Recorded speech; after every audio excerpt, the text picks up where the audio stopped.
Hello guys, welcome to this video. So in this video, I'll show you a VS Code extension which is used to generate TypeScript files automatically for you. It's a TypeScript file generator extension. So if you simply search for this extension, auto TS generator, auto TypeScript generator, this is developed by this person. It's fairly new extension, 330 installs are there. Simply click the install button.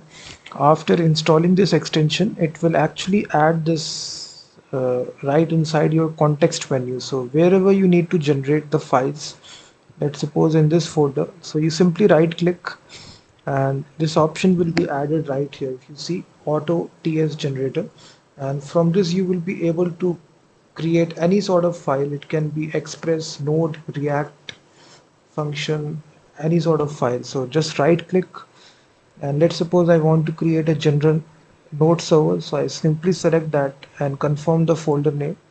I just need to give it a file name here. So I will say server, and you will see automatically this file will be created, server.ts, and instantly it will create a simple HTTP server starting on port 3000. All the boilerplate code will be added for you. So in this easy way, using this extension, you basically get this. If you want to create a React component, you give it a name here, and now you will see this React component will automatically be created for you. So again, let's suppose you want to create this time an Express server.